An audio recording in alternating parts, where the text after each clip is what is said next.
이제 여호수아의 마지막 부분을 이제 다루고 있습니다. 특별히 이제 가나안의 그 전쟁이 마무리된 상황에서 이제 후속 조치를 해나가는 과정에서 일어난 여러 가지 일들을 본문이 기록하고 있는데요.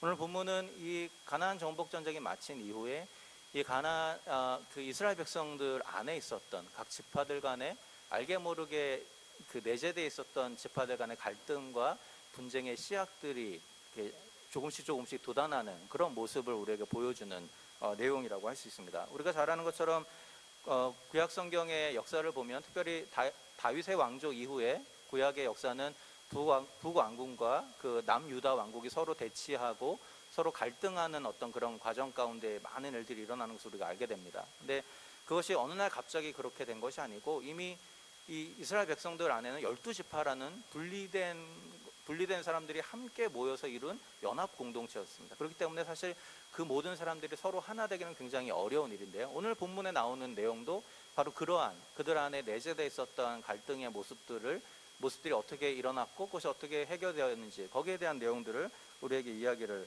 하고 있습니다.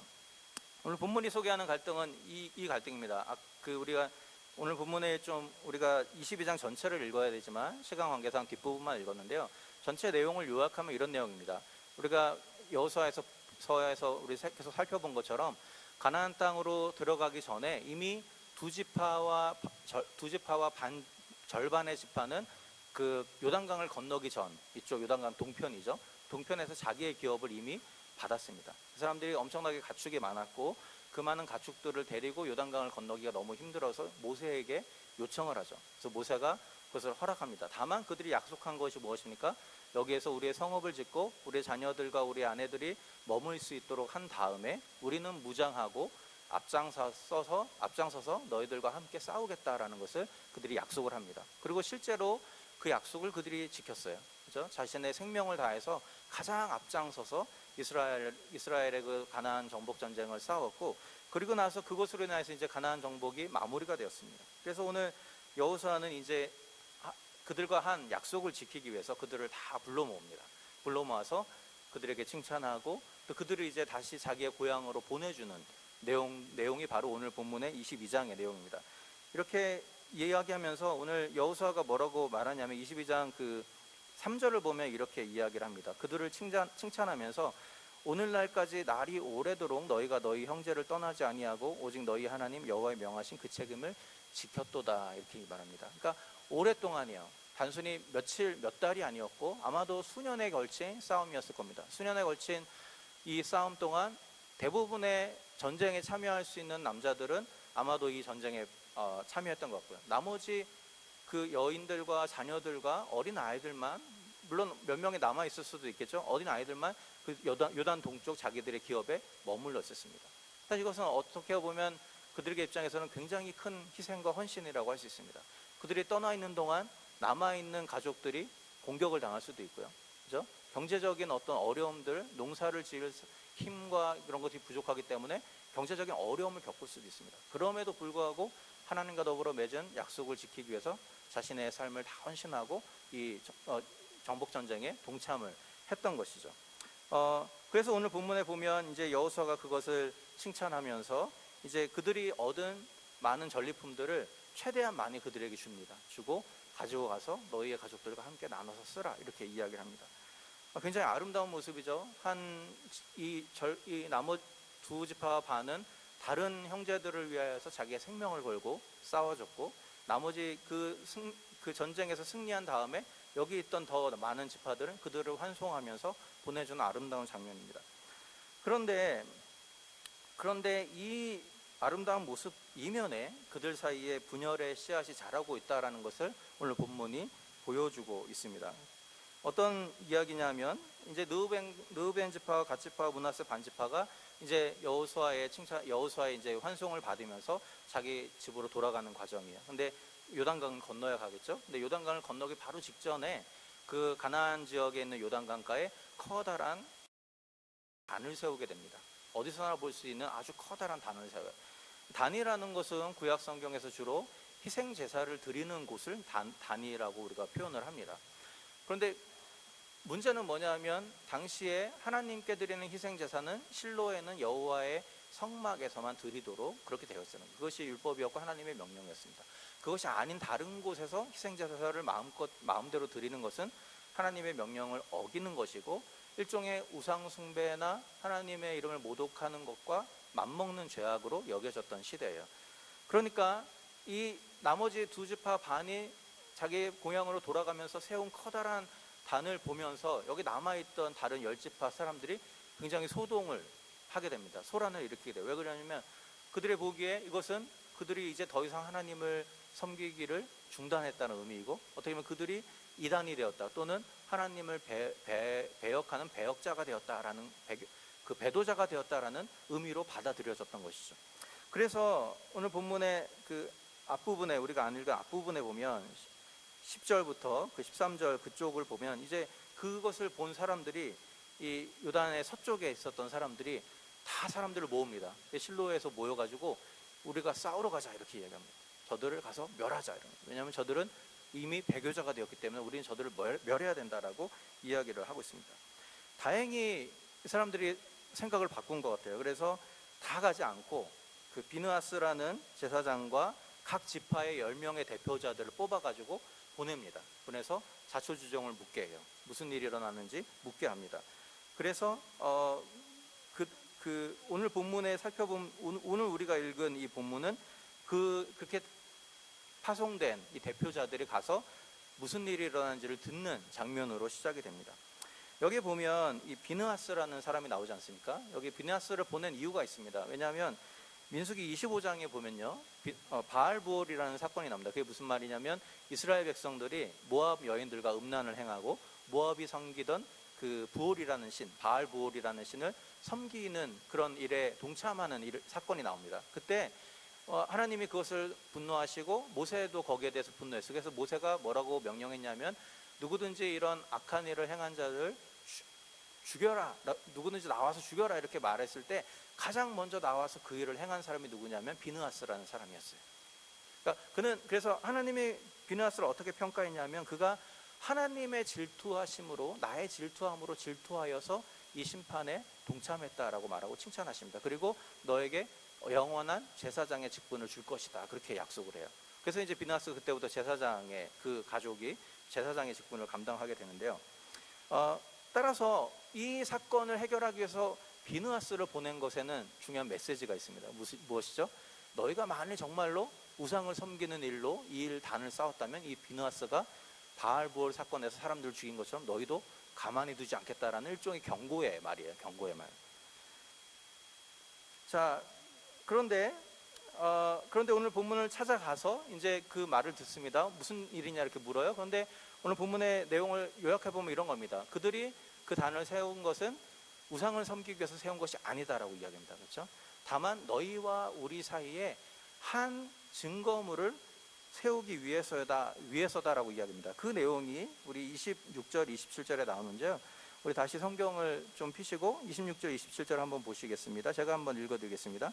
우리가 말하기를 우리가 이제 한 단 사케를 예비하자 하노니 이는 번제를 위함도 아니요 다른 제사를 위함도 아니라 우리가 여호와 앞에서 우리 번제와 우리 다른 제사와 우리 화목제로 섬기는 것을 우리와 너희 사이와 우리 후대 사이의 증거가 되게 할 뿐으로써 너희 자손으로 후일에 우리 자손에게 이르기를 너희는 여호와께 분의가 없다 못하게 하려 함이로라 이렇게 얘기합니다.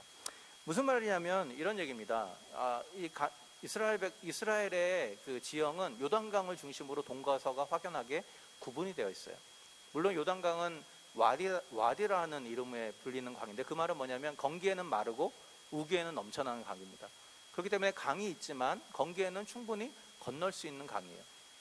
그럼에도 불구하고 강이라는 것이 그 사이에 가로막고 있기 때문에 동쪽과 이 서쪽과 동쪽 사이에 그 잦은 왕래가 그렇게 쉽지는 않은 그런 지형적인 그런 특징을 가지고 있습니다. 문제는 뭐냐면 하나님을 예배하는 성막은 서쪽에 있었어요. 서쪽, 남쪽 이 중간 지역에 있었습니다. 그러면 자연스럽게 이 요단강 건너편에 있는 동쪽 사람들은 하나님을 예배하기 위해서는 강을 건너서 요단 서쪽까지 와야 되기 때문에 거리상으로 굉장히 어렵습니다. 그리고 하나님을 예배하고 하나님을 제사하는 일에 쉽게 이렇게 접근하기가 어려운 상황 가운데 있어요. 이것이 자연적으로 어떤 문제를 낳냐면 하나님을 예배하는 예배가 이 서쪽에만 몰릴 가능성이 있습니다.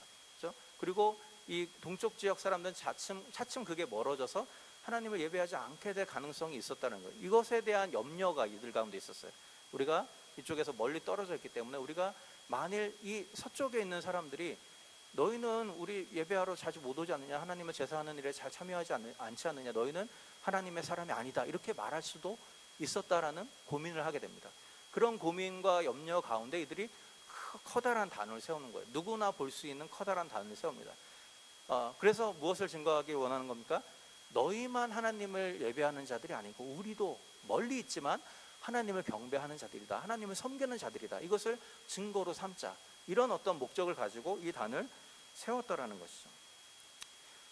그런데 이들이 이런 염려를 가진 데는 충분한 이유가 있어요. 왜냐하면 오늘 본문을 잘 살펴보면요, 이 요단의 서쪽에 있는 사람들, 하나님의 장막이 위치해 있는 그쪽에 속해 있던 사람들은 어떤 마음속에 내심 어떤 생각을 가지고 있냐면, 우리가 하나님의 장막을 소유하고 있다는 것이죠. 우리만 정말 하나님을 제대로 섬기는 사람이다, 이런 마음이 은연중에 그들 가운데 있었어요. 그것을 알 수 있는 구절이 바로 뭐냐면 11절입니다. 한번 11절 한번 보실까요? 오늘 본문의 11절 한번 보겠습니다. 11절 제가 한번 읽어드리겠습니다. 이렇게 말합니다. 이스라엘 자손이 들은즉 이르기를 르우벤 자손과 갓 자손과 므낫세 반지파가 가나안 땅 맨 앞편 요단 언덕과 이스라엘 자손에게 속한 편에 단을 쌓았다 하는지라. 서쪽 사람들이 하는 말입니다. 뭐라고 말하죠? 요단 건너기 전 자기들의 진영에 단을 쌓았어요. 그것을 뭐라고 표현하냐면 여기 본문에 보면 이스라엘 자손에게 속한 편에 단을 쌓았다 하더라. 이스라엘은 누굽니까? 12지파 전체가 이스라엘이에요. 근데 이 사람들은 뭐라고 말하죠? 우리 쪽에 쌓았는데 이것을 이스라엘 자손에게 속한 편에 단을 쌓았다. 이 말은 무엇입니까? 은연중에 그들의 마음속에 우리만 진짜 이스라엘이다, 왜냐하면 우리 안에 하나님의 장막, 하나님의 성막이 있기 때문에, 이런 마음이 은연중에 있었다라는 것을 보게 됩니다. 이런 마음이 있었기 때문에 그들이 너무 쉽게 그들이 다른 지파들이 단을 쌓았을 때 확인해 보지 않아요. 왜 단을 쌓았는지, 뭐 때문에 단을 쌓았는지 묻지도 않고 따지지도 않고 뭐라고 말하죠? 배교자다, 가서 쳐서 죽이자, 멸망시키자, 이렇게 반응을 한 모습을 보게 됩니다. 이들 안에 굉장히 교만한 모습이 있었다는 것을 우리가 보게 돼요. 물론 오늘 본문은 이 같은 내부의 분열과 갈등이 잘 타결되는 것으로 마무리가 됩니다. 그래서 비누아스와 이 파송됐던 10명의 이 두령들이 그 얘기를 듣고는 수긍이 됐어요. 그렇죠? 우리만 하나님을 섬기는 자들이 아니고 저들도 하나님을 섬기는 자다, 그것을 증거하기 위해서 증거물을 세운 것이다, 좋은 일이다라고 생각을 하고 돌아가서 사람들에게 그 소식을 전합니다. 그리고 사람들이 다 기뻐했고, 오늘 본문에 뭐라고 말하냐면 그 뒤로는 누구도 더 이상 요단 동쪽에 있는 사람들을 가서 멸하자라고 이야기하지 않았다라고 오늘 본문이 마무리가 돼요. 한 가지 중요한 것은 뭐냐면, 역사적으로 볼 때 이 가나안 정복 시기에 싹 텄던 이스라엘 지파들 간의 분열과 갈등이 계속해서 수면 아래 있었다는 것을 알게 됩니다. 그것이 결정적으로 어디서 드러나냐 하면 북이스라엘과 남유다가 구분되는 상황에서 드러나요. 물론 그 지리적으로 똑같은 건 아니에요. 남유다는 이 요단 서쪽 요 밑에 일부 부분만 포함을 하고 있고요. 북이스라엘은 그 요단 서쪽의 북쪽 지역과 오늘 본문에 나오는 요단 동쪽 전체를 포괄하는 지역이 이 북이스라엘입니다.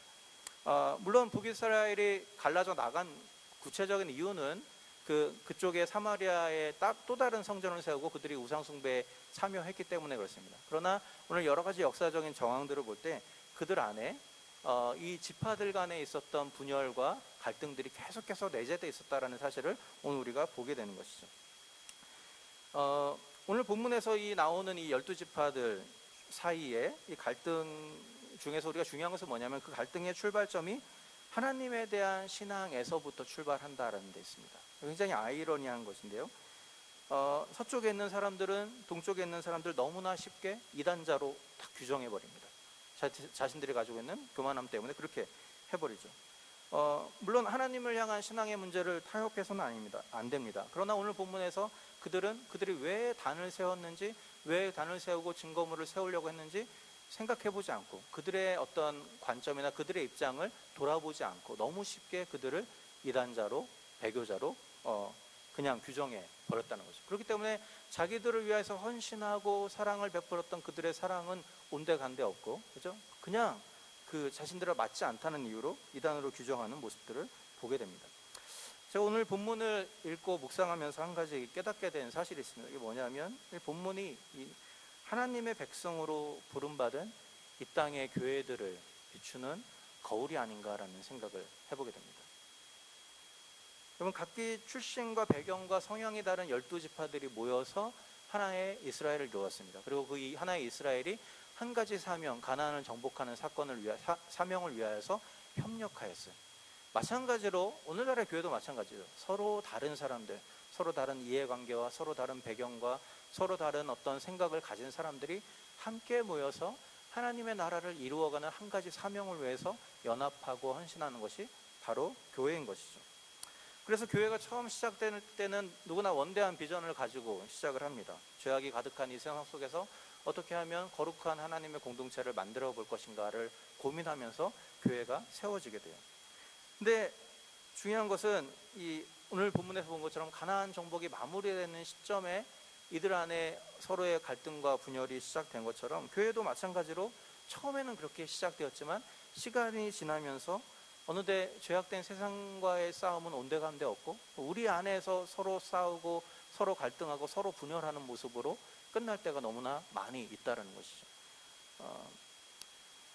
오늘 본문 말씀을 통해서 이렇게 하나님의 백성, 하나된 하나님의 백성들이 무엇 때문에 서로 갈등하게 되고 무엇 때문에 서로 분열하게 되는지 그 이유들을 좀 우리 살펴보면서 오늘 우리의 삶에 이 말씀을 적용해보는 시간을 가지면 좋겠습니다. 먼저는 뭐냐면요, 우리가 어떤 상대방의 내면의 의도나 동기를 살펴보지 않은 채 겉으로 드러나는 행동이나 말만을 가지고 판단할 때 갈등이 생길 수밖에 없다는 것을 오늘 본문을 통해서 우리가 보게 됩니다. 오늘 본문에서 이 서쪽 사람들의 문제는 무엇이었습니까? 그들의 동쪽 사람들이 엄청난 희생과 헌신을 그들에게 보여주었음에도 불구하고 그들이 단을 쌓았을 때 그 단이 무엇을 위해서 쌓은 것인지, 그들의 입장이 무엇인지, 그들이 가지고 있는 염려와 근심이 무엇인지 전혀 신경 쓰지 않아요. 그죠? 단의 멀리서 본 단의 모습만 보고 판단해 버립니다. 사실 구약 성경에서 그 희생 제사를 드리기 위해서 생긴 단은 그 모양이 있어요. 사이즈가 있습니다. 정해진 사이즈가. 근데 이 단은 너무 큰 단이었다고 그래요. 그러니까 멀리서 보일 수 있도록 높게만 쌓은 단이지 희생 제사를 드리기에 합당한 단은 아니었어요. 그것만 생각해 봐도 저 단을 왜 쌓았을까 이렇게 고민해 볼 수 있는데 그런 거 다 없애고 그냥 단을 쌓았으니까 너희들은 배교자고 너희들 이단자다 그냥 정죄해 버린 것이죠. 그것을 인해서 하마터면 서로 동족을 죽이는 동족 상잔의 비극이 나올 뻔했다라는 것입니다. 마찬가지입니다. 우리 교회 안에서도 겉으로 보여지는 모습만으로 우리가 누군가를 판단하고 정죄하는 경우들을 우리가 종종 볼 수 있습니다. 그들이 그런 행동을 할 수밖에 없는 그들의 마음의 갈등들, 고민들, 그들의 입장들 그런 것들을 우리가 별로 관심 있게 보지 않고 그냥 보여지는 모습만 가지고 그것이 옳다 그르다라고 말할 때 교회 안에서 여러 가지 갈등과 분열이 일어날 수밖에 없다는 것이죠. 한 가지 우리가 기억해야 될 것은 우리는 한 가족으로 부름받은 사람들이라는 사실입니다. 가족에게 있어서 요구되는 것은 신뢰입니다. 그렇죠? 아무리 우리 아들이 저한테 아빠 미워해도 저는 그것을 그대로 받아들이지 않습니다. 그것은 지금 기분이 안 좋기 때문이고 졸리기 때문이고 배가 고프기 때문이고 그렇죠? 다음 날 되면 또 아빠 사랑해요 그렇게 말합니다. 왜 그랬습니까? 거기에 상처받지 않는 이유는 신뢰가 있기 때문이에요. 마찬가지입니다. 우리가 한 가족으로 부름받았다는 것은 우리를 하나님이 하나로 불러주셨고 우리 안에 신뢰를 요구한다는 것입니다. 때로는 그의 말이 어떤 누군가의 말이 나의 삶을 아프게 할 수 있고 나에게 많은 아픔들을 가져다 줄 수 있지만 그럼에도 불구하고 우리가 기억해야 될 것은 뭐냐면 그것 때문에 그가 완전히 나쁜 사람이다라고 매도하는 것이 아니라 그가 그럴 수밖에 없는 이유가 무엇인지를 이해하고자 하는 마음들이 우리 가운데 요구된다는 것이죠. 그래서 바울이 뭐라고 말했습니까? 평안에 매는 줄로 성령의 하나 되게 하신 것을 힘써 지키라 이렇게 말했습니다. 이번 주 암송구절인데 제가 안 읽었네요. 평안에 매는 줄로 성령의 하나 되게 하신 것을 힘써 지키라. 힘써 지키라는 말은 무슨 말입니까? 지키기 쉽다는 얘기입니까? 어렵다는 얘기입니까? 어렵다는 얘기죠. 너무 어렵다는 거예요. 바울이 보기에도 너무 어렵기 때문에 힘써 지키라 말하는 것이죠. 하나님을 지키기 위해서 자기의 것을 내려놓고 자기의 어떤 주장을 내려놓는 희생과 그런 것들이 있어야 하나님을 지킬 수 있다라고 이야기를 하고 있다는 것이죠. 그렇기 때문에 이러한 헌신, 이러한 서로를 향한 신뢰, 서로를 이해하고자 하는 노력들이 없이 그냥 우리가 살아가다 보면 우리가 죄악된 세상과 싸워야 될 우리의 에너지를 서로를 헐뜯고 서로를 미워하는데 소비해버릴 가능성이 있다는 것이죠. 이제 가장 교회가 겪을 수 있는 가장 큰 아픔이고 슬픔일 수 있다는 것이죠. 오늘 이 말씀을 기억하면서 우리를 한 가족으로 하나님 부르셨다는 것을 다시 한번 기억하는 저와 여러분들이 되면 좋겠습니다. 서로를 위해서 신뢰하고 이해하고자 노력하면서 정말 좀 아름다운 공동체를 만들어가는 그런 전하는 교회가 될 수 있기를 주님의 이름으로 부탁드립니다. 두 번째로 오늘 본문에서 발견할 수 있는 또 하나의 분열의 원인 중 하나는 뭐냐면 영적인 교만함입니다. 서쪽 사람들이 왜 그렇게 쉽게 다른 이들을 이단자로 규정할 수 있었습니까? 우리 안에 하나님의 성막이 있다라는 자부심 때문에 그렇습니다. 그렇죠? 우리가 하나님의 성막을 가지고 있다. 우리가 하나님과 더 가깝다는 거죠. 우리가 하나님과 영적으로 더 가깝기 때문에 다른 이들은 틀렸다라고 말하는 교만이 있다라는 것이죠. 특별히 이 말씀은 하나님과 깊은 교제를 하고 있다고 자부하는 신앙이 오래된 분들, 교회 직분자들 또는 말씀을 증거하는 목회자들을 향한 경고의 메시지가 아닌가라는 생각을 해보게 됩니다. 여러분, 내가 하나님과의 영적인 거리가 가까우면 가까울수록 우리가 가지는 어려움, 문제는 뭐냐면 우리가 가질 수 있는 문제는 뭐냐면 그러지 못한 자들을 쉽게 판단할 수 있다는 것이죠. 나는 이런 은혜를 받았는데 저들은 그렇지 못하다. 왜 그럴까? 그러면서 우리가 자칫 잘못하면 누군가를 판단하고 정죄하는 길 가운데 이룰 수 있다는 것이죠.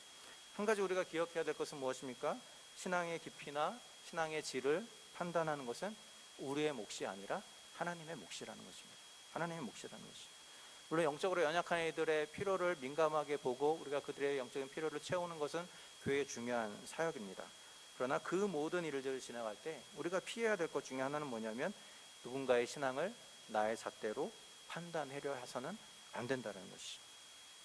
제가 그 고등학교 3학년 때 수련회 가서 있었던 일인데요. 제가 이제 중고등학교 시절에 이제 교회를 다니면 모태신앙이긴 했지만 중고등학교 시절 수련회 때 굉장히 많은 은혜를 개인적으로 체험한 그런 경험들이 있어요. 그래서 이제 고등학교 3학년이면 마지막 고등학생의 마지막 시간이기 때문에 그때 가서 나도 은혜를 받기를 사모하는 마음도 가고 우리 같이 중고등부가 같이 연합한 집회였는데 우리 어린 후배들도 동일한 은혜를 체험하면 좋겠다 이런 기대감으로 갔습니다. 그래서 저도 은혜 받고 좋았어요. 그런데 제 눈에 자꾸 거슬리는 게 있어요. 그게 뭐냐면 중학생 그 어린 아이들이 그죠? 중학교 어린 아이들이 하나님의 은혜가 뭔지 예수님이 누군지 별로 아무 생각 없이 그냥 이렇게 그냥 2박 3일을 보낸 게 아닌가라는 그런 생각이 그게 제 눈에 자꾸 보였어요. 그래가지고 이제 마지막 날 보통 이제 받은 은혜를 쉐어하고 간증하고 이런 시간에 이제 고등학교 3학년 선배잖아요. 그러니까 선배니까 이제 마이크를 줬어요.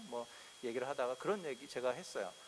우리 은혜 받아서 좋았지만 우리 중학교 친구들이 하나님의 은혜를 체험하지 못한 것 같다, 안타깝다, 이런 얘기를 했어요. 근데 저랑 비슷한 친구들이 비슷한 얘기를 계속 했어요.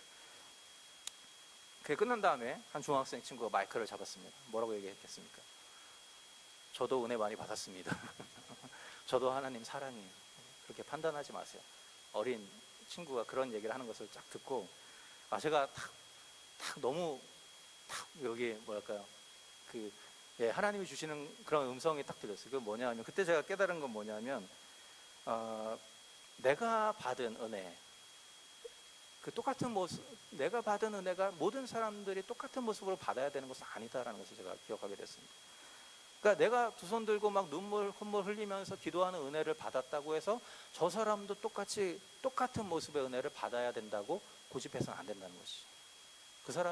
그 사람 나름대로 하나님이 주시는 은혜의 모습이 있다는 것이죠. 내가 이러한 은혜를 받았기 때문에 너는 그런 은혜를 못 받았으니까 너는 아직 멀었어. 이렇게 말하면 안 된다는 것이죠. 저희 대신방을 하면서 한 가지 참 발견한 놀라운 사실이 있는데 그게 뭐냐면 우리 모든 성도들이 모양과 환경과 처한 상황은 다르지만 각자의 삶의 환경 속에서 각자에게 주신 하나님의 은혜를 경험하며 살아가고 있다는 사실이에요. 이런 사람은 저런 모습으로, 저런 사람은 저런 모습, 어떤 사람은 좀 더 뜨거운 모습으로, 어떤 사람은 좀 더 잔잔한 모습으로, 모양과 환경은 다르지만 제가 정말로 감사했던 것은 뭐냐면 우리 모두가 하나님이 주신 놀라운 은혜 가운데 살아가고 있다라는 사실이에요. 그렇기 때문에 여러분, 우리가 우리의 잣대를 가지고 누군가의 신앙을 판단하고 우리가 규정하기보다는 우리가 그가 받은 은혜를 존중하고 또 그가 받은 하나님의 은혜는 무엇인지 궁금해하고 서로의 삶을 나누는 것이 더 아름다운 공동체의 모습이 아닌가라는 생각을 해보게 됩니다. 여러분 주 옆에 있는 믿음의 형제 자매들, 동일한 하나님의 은혜를 경험하고 있는 주의 백성들입니다. 그래서 그것을 인정하면서 그들로부터 배우고 또 그들을 존중하고 세워주는 그런 아름다운 공동체를 만들어가는 우리 전하는 교회가 되기를 원합니다. 마지막으로 우리 교회 분열, 오늘 본문에서 이 이스라엘 백성들의 공동체의 분열 중에 가장 큰 원인 중에 하나는 뭐냐면 가나안 정복이 마무리가 되었다는 데 있습니다. 그 말은 무엇입니까?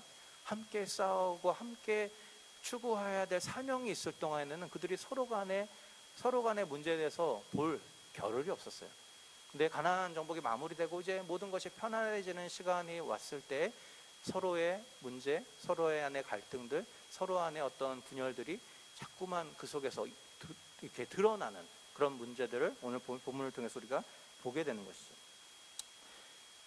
아마 교회도 마찬가지라고 생각이 되었습니다. 교회가 어떠한 정말 하나님 주신 비전과 사명을 향해서 달려나아갈 때는 거기에 우리의 모든 포커스가 맞춰지기 때문에 우리 안에 뭐 이런 것에 대해서 별로 그렇게 생각할 겨를이 없어요. 그런데 교회가 하나님의 사명을 잃어버리게 되어질 때, 그렇죠? 뭔가 추구해야 될 하나님의 어떤 부르심을 망각하게 될 때, 모든 것이 편하다, 이대로 좋다라고 생각하게 되어질 때 비로소 우리의 시선이 밖이 아니라 우리 안을 향하게 되는 거죠. 그러다 보니까 저 사람의 나쁜 점도 보이고 저 사람의 문제도 보이고 교회의 문제도 보이고 그러다 보니까 계속해서 교회가 어려워지는 것은 아닌가라는 생각을 해보게 됩니다. 결국 건강한 교회가 되기 위해서 오늘 본문을 통해서 우리가 한 가지 알 수 있는 것은 우리가 붙잡아야 될 사명이 있어야 한다는 것이죠. 세상 속에 하나님 우리에게 보여주신, 우리를 이 땅에 세우신 목적, 우리 이 교회를 이 땅에 세우신 목적은 그냥 우리끼리 잘 신앙생활하고 기쁘고 즐겁게 살아가는 것이 아니라는 것입니다. 그렇죠? 아직까지 주님을 알지 못하는 사람들, 주님의 사랑을 필요로 하는 이 땅에 살아가는 수많은 사람들에게 주의 복음을 증거하고 주의 사랑을 나누는 것이 우리의 사명인 것이죠. 그러니까 그 사명을 붙잡고 나아갈 때 더 건강한 교회로 세워져 갈 수 있다라는 것이죠. 결국 이 하나됨을 지키는 유일한 길, 그것은 하나님 한 분밖에 없다라는 것을 오늘 본문을 통해서 우리가 보게 됩니다. 서쪽과 동쪽으로 나뉘어져서 갈라질 뻔했던 이스라엘 백성들이 다시 하나 될 수 있었던 유일한 이유는 뭐냐면 그들이 하나님을 섬기고 있다는 사실을 확인했기 때문이었다라는 것이죠. 서로 환경도 다르고 당면한 문제도 달랐지만 그들 안에 동일한 하나님이 계셨기 때문에 그들의 분열과 갈등의 문제들이 잠깐 봉합될 수 있었다는 것이죠. 마찬가지로 우리가 교회를 하나 되게 할 수 있는 유일한 것은 하나님에 대한 우리의 신앙 고백이라고 할 수 있습니다. 그 외의 것은 우리가 서로 다룰 수 있습니다. 우리의 사회적인 어떤 우리의 관점, 우리 정치적인 입장이 다를 수 있어요. 교회 안에 모든 사람들이 보수가 될 수는 없습니다. 그렇게 강요해서도 안 돼요. 마찬가지로 교회 안에 모든 사람들이 진보가 되어야 한다라고 말해도 안 됩니다. 서로 다를 수 있습니다. 다른 생각을 가지고 사회를 보는 관점이 다를 수 있습니다. 중요한 것은 뭐냐면 그렇게 다른 사람들이 하나님이 주신 하나의 믿음 안에서, 하나의 사명 안에서 서로 협력하고 서로 양보하고 서로 하나를 만들어가는 것이 하나님이 이 땅에 교회를 세우신 목적이라는 사실인 것이죠. 그렇기 때문에 가장 중요한 것은 하나님에 대한 신앙 고백이고 또 하나님을 더 깊이 알아가는 과정이라는 것이죠. 이것이 사라져버리면 교회는 수많은 분쟁과 소용돌이에 빠질 수밖에 없다는 것입니다. 오늘 말씀을 기억하면서 우리 서로가 다른 모습으로 부름받은 자들인 것을 우리가 좀 인정할 수 있으면 좋겠습니다. 이 사람의 모습이 다르고 저 사람의 생각이 다르고 저 사람의 판단이 다를 수 있어요. 그러나 우리에게 하나님이 주신 선물은 하나님을 믿는 하나의 신앙이라는 것이죠. 그 신앙 때문에 하나 되는 것이고 그 신앙 때문에 서로 이해하는 것이고 그 신앙 때문에 나의 것을 내려놓고 함께 하나의 사명을 위해서 헌신하는 것이 교회의 모습이라는 사실입니다. 오늘 이 말씀을 기억하면서 우리 교회가 더 하나된 모습이 되기 위해서 이 시카고 여러 가지로 교회가 아픔과 분열 가운데 있는 이 시카고 땅에 정말로 하나된 아름다운 교회를 만들어 가기 위해서 우리가 서로를 인정하면 좋겠고요. 하나님을 알아가는 일에 힘쓰는 저와 여러분들이 될 수 있기를 주님의 이름으로 부탁을 드립니다.